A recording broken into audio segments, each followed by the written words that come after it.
it's kind of the same still, but it's actually really not.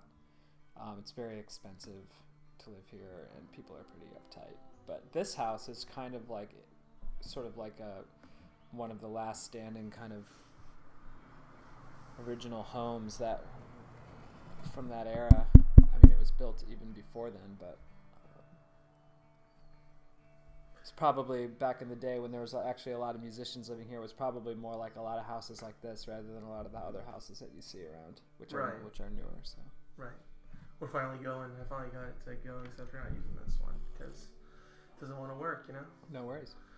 So Derek, how's it going? I mean, I know I already asked that, but I think we're kind of past that point. But how are you on this beautiful day? I'm great. I'm doing good. I'm feeling good. Yeah. We were talking earlier about the entrance band, right? Actually, you know what? I'd like to start with, so you said that you moved from Chicago to over here. And what prompted that? Was it music or was it? Yeah, it was. So that was probably, I always forget exactly what year it was, but I think it was probably 2007. I'm that closer to you. Do you mind if I jump to this chair? Yeah, that's fine. Do you want me to? No, you're good. I'm going to come over there. But, I'm sorry about that. No worries. Oh, I'm really sorry. Anyways, no worries. So, you moved here. Yeah, I moved from Chicago. I moved here from Chicago because the entrance band was happening, and we were just doing a lot. It was right when we were kind of starting to sort of be known as a group, in particular on the West Coast, because Guy Blakesley and Paz Lanchantin, the bassist, really they were good bassist. They were both living here, and I was living in Chicago, and so I was flying back and forth a lot to do shows with them, and I'm really sorry about that, man. No worries. Oh, I can get a washcloth for that. I'll just ad lib. I'm really sorry about that. But yeah, entrance band. How did you since you were over there and they were kind of over here? How did you guys meet up? How did you guys coordinate that meeting?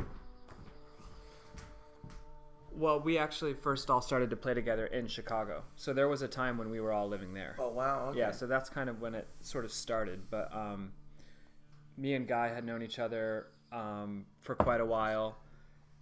And we had done some music as the two of us, just drums and guitar. And Paz and Guy had known each other for quite a while as well. And they had done some music, just the two of them as well. And then in sort of a cosmic way, I don't know what the best word to use it would be, but Paz ended up moving into the house that I was living in Chicago, sort of in a temporary way. And then all of a sudden, Paz and I, who had never really met before, but we knew of each other because of Guy being our mutual friend right. and musician collaborator, all of a sudden Paz has moved into my house, and it's like, oh right, and we have both played with Guy. Oh, we should probably just play. We should see what that's like, to play as the three of us. And rather than it jumping straight into being like we just started jamming or practicing or like being a band, we actually Guy wanted to just make a record. So we started making a record in Chicago, recording in Chicago. And that was sort of the first time that we started to play together. And I think that our first show, just the three of us, was in Chicago after a recording session for that record. We just we had finished recording, and then we cruised over to this local spot, which was, I think, just like a taco shop, and we played because there was like a local neighborhood band that were like made up of all kinds of other musicians from other bands, and we just showed up and played, and that was the first time we had played together at all. But we sort of all knew the songs because we had been working on this record. Right. Wow. And so then it just sort of took off from there. But the record that we were making at that time is the album that's called Prayer of Death. And this was in early 90s? No, this was much later than that. This was 2004. So kind of close. 2004 or 2005. All right. All right, and then they moved out here, and then you stayed back there, or what prompted the transition? Well, Guy moved out here because of his girl. He and his girlfriend wanted to just be on the West Coast, and Paz moved out here. Well, she grew up here, and she moved here because the reason that she was living in Chicago at the time was because she was playing in a band called Zwan, which was with Billy Corgan from the Smashing Pumpkins. Who? And like some other, it was kind of like a super group that Billy Corgan was putting together. Wow. And so that's why she was living in Chicago at that time, and that's why that happened. And then when that band broke up, she actually moved to Louisville, Kentucky for a little bit with her bandmate from Zwan, whose name is David Pajo. And he actually had moved into the house that I was living in Chicago as well. Paz and David Pajo moved into the house that I was living in at the same time. And this was right when Zwan was kind of breaking up. And David Pajo is a pretty well-known musician as well, with his groups like Slint, and he was in Stereo Lab and Tortoise, and some bands, a lot of bands from Chicago and Louisville. And his project was called Papa M, and he was putting out a new album, so Paz was involved with that, and they moved to Louisville, which was where David Pajo is originally from. So when that was done with that project, they did a tour. Then Paz moved back to California, and that was around the same time that Guy moved to California with his girlfriend at the time. And so then it was like they were based here, and it was like, hey, we need to be doing some shows with Entrance, with the Entrance band. Well, it was sort of before we had changed the name to being like the Entrance band. But anyway, what was it prior? What was it? Just Entrance, because prior it was Guy's sort of musical project that was often just solo. Right. Yeah. And which he still does some solo stuff just as Entrance as well. Yeah, it's a good deal. So then you finally make it out here, and then you move into this place. Yeah. With a Guy. Yeah. And then you guys start doing that again with being the Entrance band. Yeah. Then we kind of just started to be pretty busy and active as a band, based here in LA, because me moving here really enabled us to start to do a lot more. So. Yeah, so then we did that. We continued to do that throughout the rest of the 2000s and into the early 2000s. Into the early 2010, 11, 12, 13. But then we kind of we took a break sort of from playing live, just for a bunch of reasons. But so... Yeah, we're playing tonight, and we did some shows last weekend or 2 weekends ago in San Francisco, opening up for Rocky Erickson. But those were How was that? That was really good. How was his show? Or how was his performance, rather? He was good. I mean, he's really, he's old and he's been through a lot. So the fact that he's still like willing to get up on stage and do it is kind of insane. It's admirable for sure. I mean, he's very old. I mean, he sits down the whole time, and. I think sure. he's able to. I think that he's gone through enough. But his, he's got. I think his son is kind of like the band leader, and so all of the group are kind of younger musicians from Texas, and they do a really good job. That's great. It's kind of like I've heard that Daniel Johnston, like how he's playing now. It's kind of like same, kind of on the same thing of Rocky, but that's awesome. Yeah, and his show was great, and you guys. Yeah, they were really good shows. Did that baffle you opening up for him? Like, oh my gosh, like 13th floor elevators and all the stuff that he's done. Yeah, I was really excited about it. I was happy to do it. Yeah, I was very pleased to have been asked to do it. Yeah. Wow, and you played with Mazzy Star too, right? Mm-hmm. How did that come about? Well, that came about, because their original drummer died, right? Yeah, he died. Keith Mitchell was his name. So he passed away a few years back, and which is really unfortunate. And he was someone that I knew. But he passed, but they wanted to, be able to keep doing the group, so they asked me, and I mean, the reason why we knew each other was because the Entrance band opened up for them twice on 2 different tours, so we sort of knew each other from that. That's how it kind of came about. Was it a surprise when they're like, "Hey, could you come fill in for drums for us?" Yeah, it was. It was.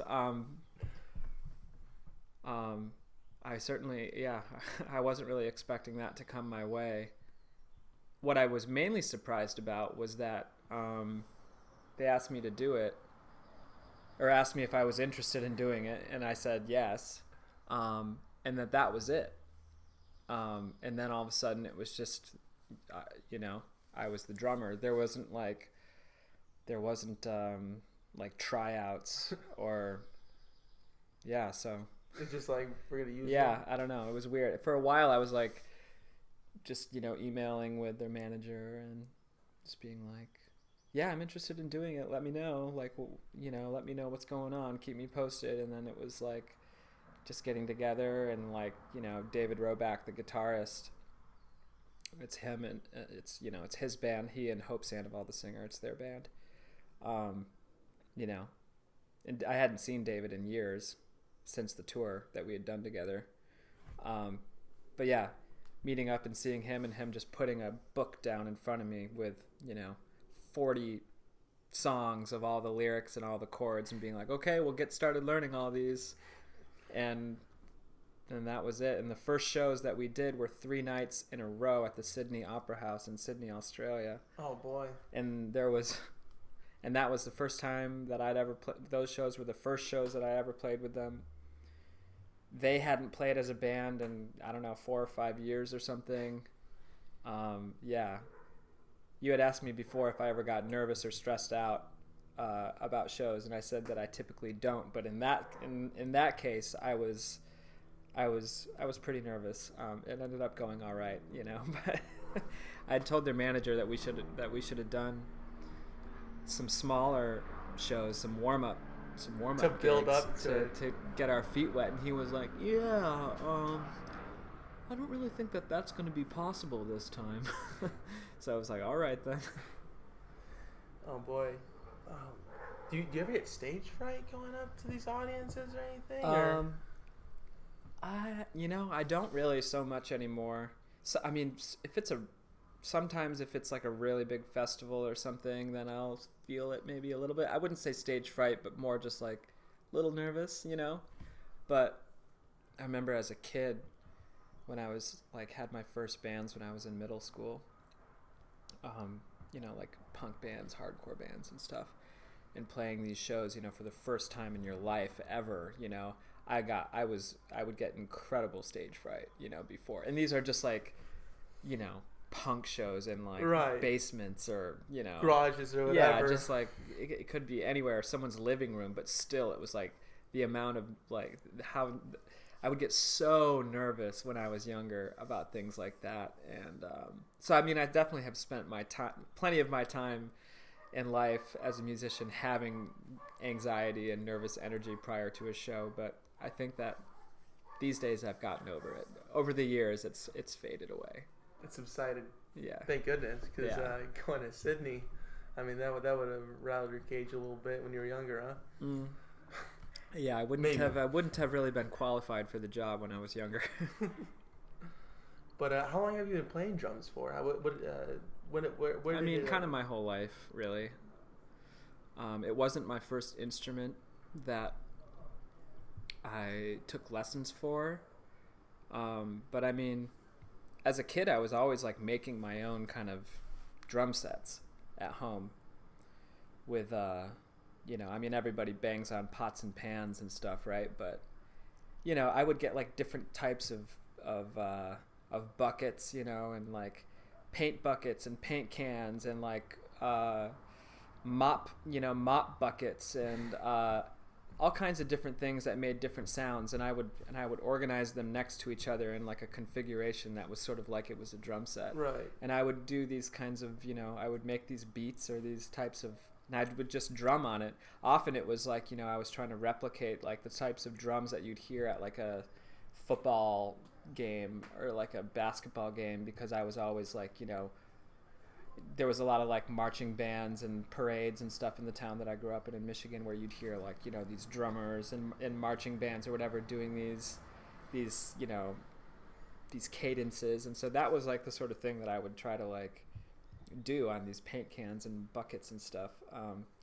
You know, and so I feel like I was pretty. I mean, rhythm was like something that came pretty easy to me, I guess. But then I remember when I first had the opportunity to play an instrument for school, it was the orchestra first in 4th grade, which I had the option to join, and so I wanted to be a part of it, and so I learned to play violin. And then it wasn't until 5th grade that you could be a part of the band, the marching band. That's and I remember I did a musical tryout for that, thinking that I was going to play the drums, and they said like, "Oh yeah, no, you're not. You know, you're based on your test. You know, like you don't have rhythm or that type of thing," which I knew was bullshit. But, Yeah. But anyway, Have you seen these like pots and pans I got going in buckets in the house? Yeah, well they hadn't, but So anyway, then I started to play the trumpet. So then I was playing violin and trumpet simultaneously in the orchestra and in the band, and then that was in like 4th and 5th grade, and then I got into middle school in 6th grade, and then it was like I was still playing the trumpet in the band, but at that time it was like what I really need to play is guitar, because that's where it's at, like it's all about Nirvana, and Smashing Pumpkins and Pearl Jam and all that stuff. That's when that was happening, So then I started to play guitar, taking guitar lessons, and I was a guitarist in all of my first bands. Oh boy! All right. But then the reason why I started to play the drums was because the drum set and like starting to play the drum set was because we would practice. My bands would practice at my house, my parents' house, and our drummer left the drum set up at my house because that's where we would rehearse.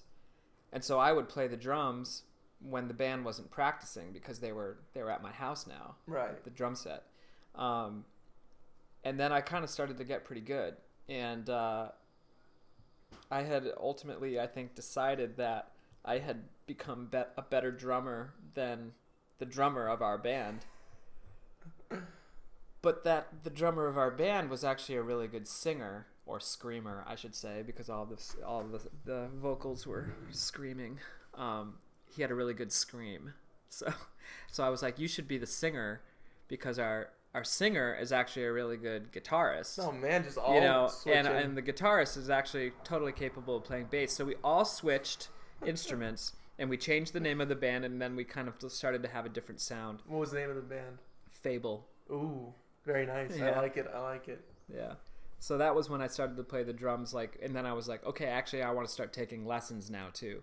And so I was probably 14 at that time. Wow. Yeah. And that matured into what it is now. Yeah, one thing leads to another. That band that I was in continued all throughout high school, and we made like a couple 7 inches and stuff, and like we took it pretty seriously, and none of us could drive. I mean, there was a while when we were all under 16 and no one could drive, so my dad drove us to every show. But yeah, then when I was got out of high school, which was in Michigan, I started college in Chicago immediately at a school called Columbia College, but that had a music program. And so then I immediately moved to Chicago after high school and started studying the drums in this music program. Well, mainly studying jazz is what I wanted to get into. So that's, one thing leads to another. Yeah. I guess I've been playing the drums my whole life. Wow. Yeah. Oh, man. And now, how many groups do you play with? Right now? Yeah, as of right now. I think like 8. Wow. Oh my gosh. Do you ever get bored of it? Do you ever get tired of playing the drums, or do you just love it so much? No, I always look forward to it. It can be hard though, because I mean, it's just hard to I'm not a kid anymore, and I've got kids. I'm married and I've got kids, and it can be hard to really keep a consistent income coming in from music. And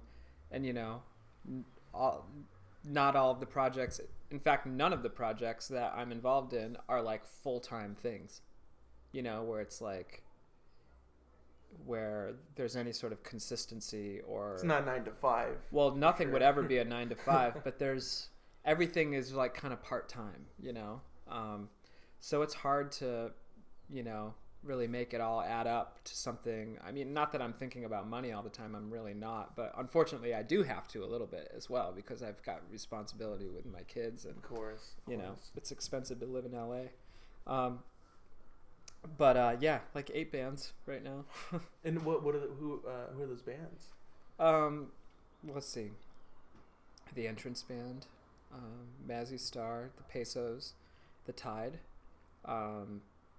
Parting Lines, Trimmers, Leah Ices, and then we have this group that's a tribute group, like a cover band to the English group called Felt. Yeah. So that's like a band, like kind of like a band as well. Who's in that Felt cover band? Because I've seen it around on Instagram and whatnot. Yeah, we've just played a few times, Yeah. but they were really great. I mean, like really fun, and everybody enjoyed it. And we're gonna do another show in San Francisco actually. Well, because we've only played in LA, but so now we're gonna go up to San Francisco in a few weeks to play, and we're also gonna play at a festival in Sonoma.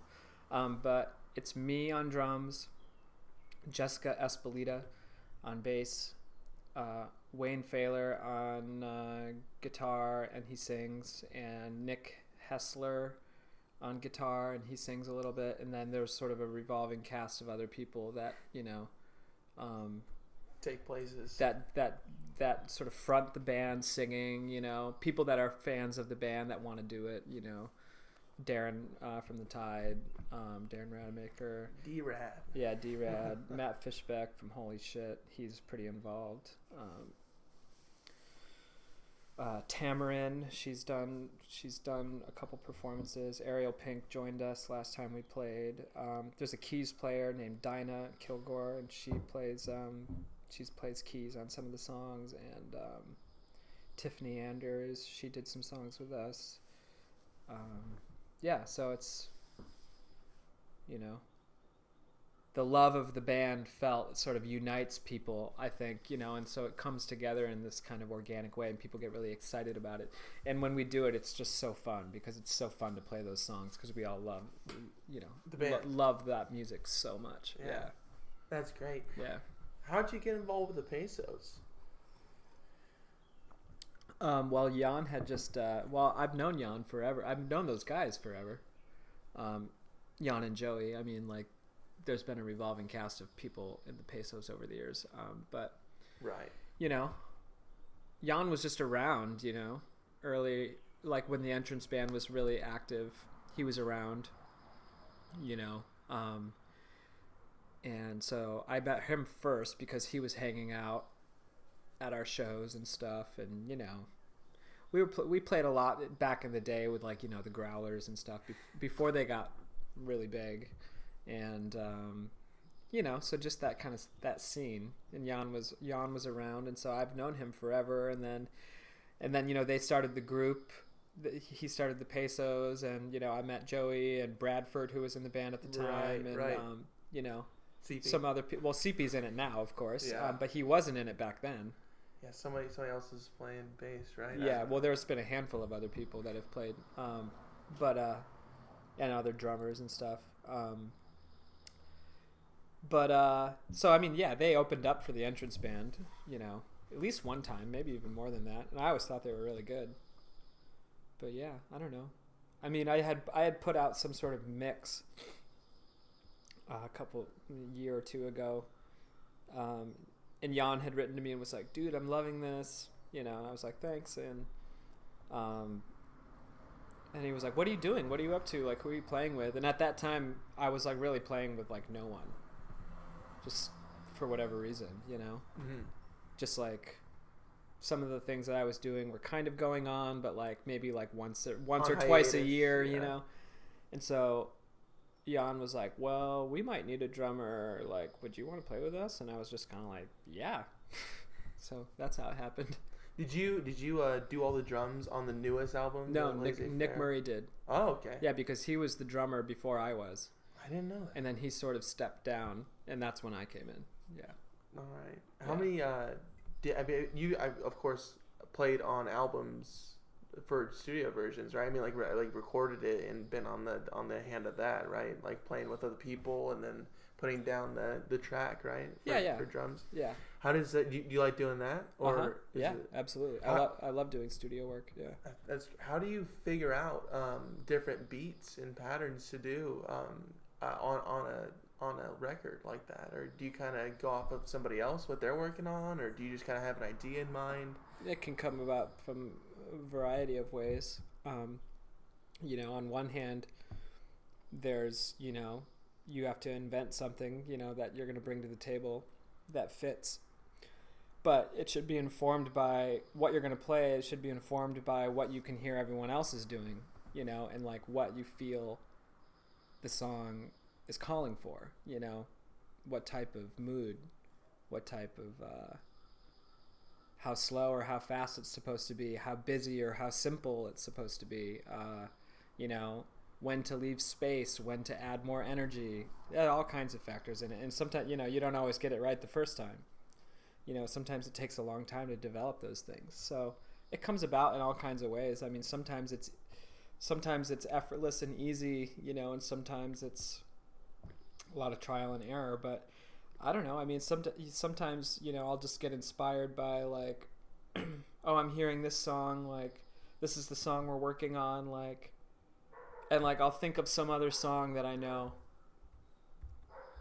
Well, I'm like, what if we tried to do something that was sort of like that, but put it into this different context, or get inspiration from other music. I mean, that's ultimately what I do, is I get inspiration from music, and try to build on my abilities and my creativity by being inspired by other music. And how I can expand what my own style is. Right. Yeah. Who would you say some of your biggest influences are in terms of drumming? Man, I don't know. I mean, it's like, my favorite drummers are jazz drummers. That style of music is just like, it's just something else altogether. But I also like, It's very busy. Yeah, it's very. Well, yeah, it can. I mean, it can be, but it's also very different from playing in rock and roll groups or whatever, which is most of what I do. So, if you were to ask me the question of who are my favorite drummers, it could go anywhere. Because it's like, well, you want to talk about jazz, or do you want to talk about rock and roll, or pop, or whatever. So it all depends on what field we're talking about, like what sort of music. But like, I mean, if we jazz aside, if I wanted to talk about rock and roll drummers that I like, sure. I mean, I love Charlie Watts, I love Ringo Starr, of course, I love just people that do it right. I don't know. Often with rock and pop music, it often becomes about who's playing to just fit with the music, and like just fit the vibe right. It's not about trying to play a lot and show that you're really good, that you can do this kind of fill, or you can play really fast, or you can like be really loud. It's not about that. It is so not about that. It's all about being able to play in a way that complements the music, and also play in a way that makes everyone else play good and play better, and feel that like we're all on the same page and we're all doing this together, and it's a unit of all parts coming together, working together. It's not about I'm doing this, the drummer's doing this crazy thing. It's about figuring out what to play and what not to play. Right. Yeah. So I feel like people like Ringo Starr and Charlie Watts are really great examples of people that play that way. But I mean, I like all I like all kinds of drummers. I mean, Robert Wyatt from the Soft Machine and stuff. Like, he was an incredibly busy kind of prog drummer who was basically just really into jazz, you know. And I think he's fucking awesome, you know. But that's what that music was. It was like they were doing that kind of crazy thing, you know. Or like even like Mitch Mitchell with Jimi Hendrix, like I love him. And, you know, they're just kind of doing that sort of more frantic, more energy kind of thing, you know. That's what the band called for. I mean, the entrance band kind of calls for some of that energy as well, you know. So any kind of, it's all about just kind of trying to really take in what the feeling of the music is supposed to be and play that way. I think it's a great way to describe it. That's awesome. So what was your first real, quote unquote, in your eyes, your first concert that's like, this is not like a party or a house thing that I played that you took part in, that you played in? I mean, the band that I played in, that I talked about earlier, Fable, I mean, we played some, you know, some like hardcore punk shows, you know, where there was like a lot of people there, you know, like hundreds of people. Wow. So I feel like that's crazy to have as a high school band, like you were saying, hundreds of people. You know, we were kind of like this weird sort of, we were way younger than everyone else in that sort of scene, and people kind of liked that about us. It was like, so people were kind of trying to give us a chance and give us a shot because, well, I think that people thought we were good too. Did you think you were? I mean, did I think we were good? Yeah. Yeah, we definitely thought we were good. We were good.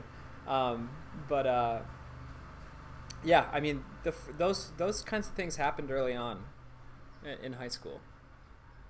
That's wow.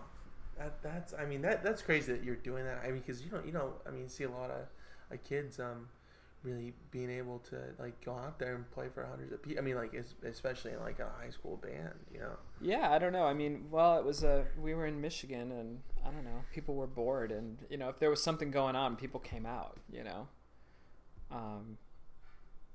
So, but yeah, we took it seriously. We worked pretty hard on it, and it showed, obviously. Yeah. Did what you were able to do. Yeah. And there wasn't a million different platforms to hear music on. Right. And how do you feel like that's affected music nowadays? Like that, there's so much stuff like YouTube and SoundCloud, and you got this and that, a million different bands getting signed, and right. It's so hard to keep up with. I feel yeah, like. I don't even really quite know how to begin that conversation because I don't know. I mean, I don't necessarily work in music business. If I did, I would probably have some better answers to this type of thing. I need stats. I need statistics. But for me, I don't know. I'm a little bit in a bubble, and I'm definitely a bit naive because I just like records. So I collect records. You know, I when something new that comes out, you know, I want to buy it. I want to own it, you know. So I don't use SoundCloud. I just don't use it. And I mean, I actually do kind of have a problem with it, about the fact that it's, you know, people just, you know, everybody gets their music for free. Readily accessible. You know, no musicians get paid. Nobody makes any money anymore. Yeah. That to me is a totally legitimate problem. That doesn't mean that I'm like super like boycott it, you know, because I know that that's like, there's kind of no going back. I think that they should probably be working towards how to figure out a better way of compensation. I mean, I sort of view it like it's probably still a work in progress, but I mean, for people that want to boycott it, you know, like I don't blame them. You know, for people that use it, I don't blame them. You know, it's free, it's easy, you know, it's 2019, you know, the technology is here. But unfortunately, it's really done a lot of damage, you know, for people trying to make a living as a musician, you know. I mean, when you look at the numbers of like what people make, it's insulting, you know, like what people make through SoundCloud, Spotify, which is, I mean, yeah. Spotify, that's what I meant, Spotify, or, you know, there's others, right? What other platforms? Apple Music, yeah. Or I don't know what else is out there. And what David Crosby, he put out his, like, this is what I earn per month, and it was like ridiculous. With the super low streams, yeah. I mean, it's insulting, you know, and yeah. I mean, people are listening to the music there, they're not buying the CD. It's not, they're not buying the CD or the record, or they're not buying it on iTunes. I mean, some people do, but most people just don't, And again, I'm not like blaming people for doing that, like, because again, it's 2019, but it's kind of fucked, it's super fucked. Definitely. And, but, there's probably benefits from it as well. People that are like, well, now I can check out this and this and this and this and this, like, I guess that's a benefit. I don't know. I don't know. Yeah, I mean, my perspective on it as a musician is ultimately going to be different than a listener's perspective. Right. But I think people want to hear that because, like, most people listening to this, they're not musicians. They're like, I wonder how it is on looking at it from different, viewpoints. Yeah, I don't know. I mean, it's like you basically, as an artist, you need to restructure everything about, like, what it means to be a working musician or a working artist. Now, you have to figure out how to make money in the other ways, which is mostly comes back to live performance, or getting your song in a film or a TV, getting syncs, as they would say. That's become more of like a focus. And that's a bummer because that changes the music too. It ultimately makes people more aware of that. Like, well, if we're really trying to make money, we need to be like, what type of music is going to be the thing that's going to get us, in this commercial or in this show or in this film, I don't know. I'm not trying to be like a super negative guy about it, No, that's how it is. But like ultimately, that is a reality of it. That's one side of it. And I mean, it's certainly harder and harder to exist as a musician than ever before. Right. Man, that's true. Oh man, it's kind of dark times a bit. A little bit. I mean, honestly, it is. It's like. Do you think that it'll ever revert to something that's more tangible? I hope so. I mean, there might be like people might. I don't know. It could. It's very well could. I mean, sometimes people were like, "Well, vinyl is coming back. It's a comeback. It's like it's the backlash to the MP3 or to the streaming world. It's like people want to own something, and there's truth in that. I mean, that's kind of where I've always been that way, but I think that some people feel that way. But it's not enough. I mean, like, it's not going to ever, when you think about like how much people used to spend on music, buying CDs and buying tapes, mainly that CDs. I mean, for at least in my life, it was like, in the 90s, it was like you spent your money on CDs. Like you'd go to the CD store, and it was like, oh, like. I want to hear the new, I want the new whatever Give a name, that give just a came name. out. I want the, like, I want to hear what this new band is that I haven't heard before, but they're on, this record label. Like, so, it's on Sub Pop. I'm going to check it out. Yeah, I'll buy it. Like, because it's a new band that I heard about and it's on Sub Pop, so I'll buy that. I'll check it out, and you just buy it, That's a gamble. Yeah, as a gamble. And it's there. like, and it's, that's just what I was used to growing up. I mean, I had a paper route. I worked at a pizza shop, all kinds of things. I mean, I've always worked, but, it's like, that's what I would spend my money on. And that's what everybody spent their money on, like it wasn't an issue being like, oh, Siamese Dream is coming out. I'm going to go buy it at the store. It was more like, I can't wait to buy that when it comes out. Like we're going there, like whatever, like. And now there's none of that, it's kind of like, well, first of all, I'm not buying it, or I can check it out and listen to it and be like, I don't like it. I'm not going to buy it. So if you look at for bands that were popular in the 80s and 90s, those bands made a lot of money off of album sales, a lot of money, and that just does not exist anymore. I mean, it's honestly like in the music world, like, I mean, even like with Mazzy Star, it's like they're a lot older than me. I'm certainly the youngest in the group, but they had their major success in the 90s. Their first album came out in, I don't know, 90 or 91, and then it's in early 90s, yeah, and they sold a lot of CDs, like, and tapes, and yes, some LPs too. But I mean, they sold a real amount, like for sure. And, they made money. They made a lot of money, you know, just like any artist that had like a major, even artists that were indie artists, you know, independent people on like labels like Sub Pop or whatever, or Matador. Even people in those bands, it was like, yeah, we're selling like 20,000 copies, 30,000 copies, you know, 40,000 copies of something. These are, you know, like Yola Tango probably did, you know, like bands like that, you know, like, you know, bands that never even had a commercial, like a breakout hit. Like I was going to go for Pavement, but Pavement kind of actually was a little bit bigger. But, you know, these sort of popular independent bands like that were happening in the 90s, I'm sure that they made a lot of money too, you know, like compared to what people are making now. Yeah. You know, and it's not like it was too much to ask for. It's not like, well, it's not like we need to sell 1 million. We just need to sell like a few thousand, 10,000 or something, you know. But now, like the idea of selling 10,000 records is like, damn, you sold 10,000 records. It's astronomical. You're killing it, you know. Like the question is always coming up of, you know, like, oh, how many LPs are you going to press? How many 12 inches are you going to press? How many 7 inches are you going to press? And it's like, well, shit, how many can we sell? Who knows? You know?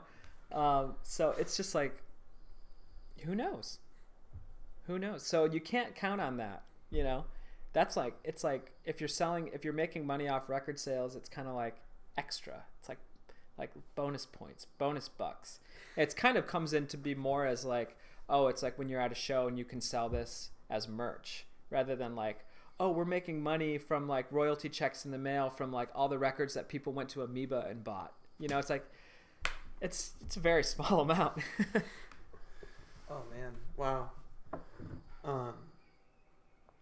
If you weren't doing music, what do you think you'd be doing as an occupation? I don't know. I've just always known my whole life that I was going to do music. Maybe back to the pizza place? Yeah, because I mean, even back when I was doing that, I was doing music. I've always known my whole life that I was a musician. And you've shown it, obviously. And so it continued, you know, it's like one of those things. I mean, I struggle with it more than ever, where it's like, can I continue to do this? You know? And that's like kind of a harsh thing to say out loud, but it's true. I'm constantly thinking about that. Like, can I continue to do this? You know, like, because I've got kids, you know, it's not just me. If it was just me, you know, and I was like living in an apartment or I had a roommate or whatever, I'd kind of be all good. You know, I'd be fine with being like, I don't need this or I don't need that, or like I can get by on this amount of money. Right. But now where it's like I'm responsible for other people, it's really hard. So I mean, I do figure out ways of making money in other ways, which I do, and I have to, and I'm grateful that I am able to make money in other ways. But the ways that I figure out how to make money are things that are flexible, so that I can still do music. Rather, because if I was like, I just need to go get a job somewhere, like I'm putting out my resume, I got to get a job at, you know, Apple, or I got to get a job at Best Buy, or I don't know, somewhere, you know, some kind of company or whatever. I need a job. Like then it's like, okay, well, you know, now you're doing a 9-to-5 job, and that's cool and that's fine. And like, you know, for people that have 9-to-5 jobs, that's great. But when you're a musician, you know, it's like, hey, like, so we're going to start recording, you know, like we're going to be in the studio. It's like, you can't just be requesting time off from your 9-to-5 job all the time. I mean, maybe unless you have a really cool situation, but yeah, I don't know. For me, it'd be like, if I was to just get a normal job, it would be like, it would really limit what I would be able to do with the projects that I'm involved in. And I want to be available. But yeah, it's a challenge. But I am actually very fortunate that I'm able to make pretty good money doing some other stuff. And I'm just really fortunate for that and grateful for that. It's not always enough. I'm always trying to bust ass to figure out how to make it work. I wish it was easier, but it's worth it for me to, you know, get creative about it rather than just, you know, putting the drum set away and quitting all the bands, you know. Yeah. So, do you have a practice space that you go to, or do you play it here? I have a little studio in the back. Oh, I don't think I showed it to you, but No. I mean, it's not a recording studio. I would love to see it. I have a space where my drums are set up where I can play in the back. Soundproof or no, it's not soundproof. All the neighbors can hear it. Let it go. Let it go. The neighbors can definitely hear it. Do you ever get like, hey, can you not or?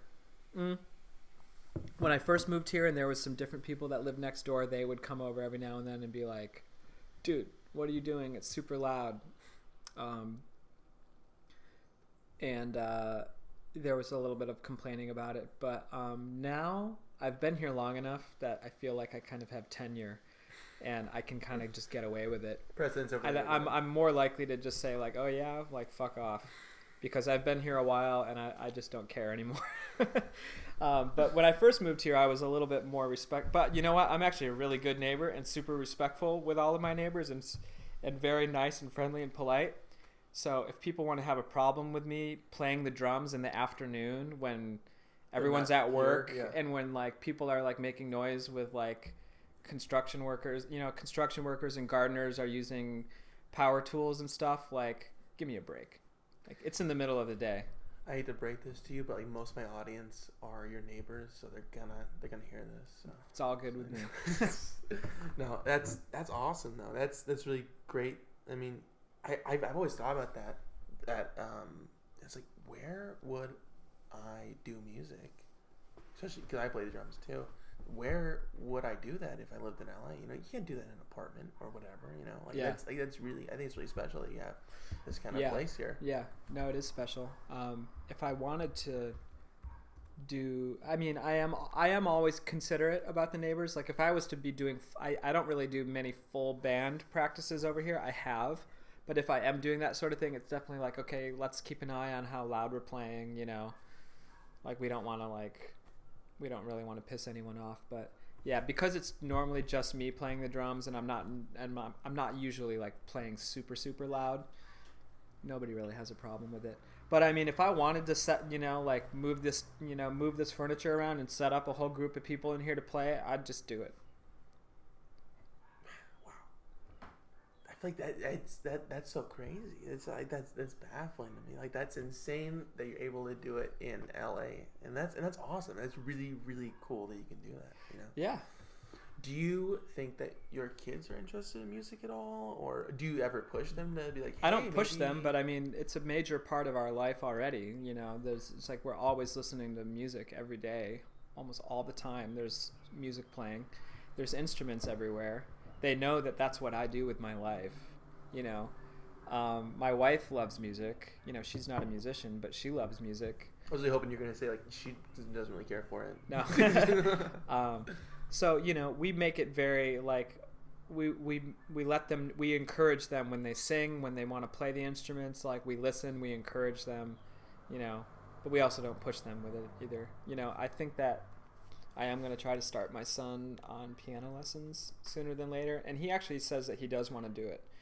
It's one of those things where, I mean, when I was a kid, I didn't take piano lessons because, well, my parents actually just didn't ask me if I wanted to, but I knew a lot of kids that did take piano lessons and they complained about it. Like, I don't want to do this. But a lot of those kids that complained about it as a kid, when they get older, they're like, dude, I'm so glad that I took piano, man. Like, you know, but it's not until they're like in their 20s that they start to actually appreciate the fact that they can still play. So when you start a kid learning an instrument at a very, very young age, it's like learning a second language at a young age. It's that much easier, you know? So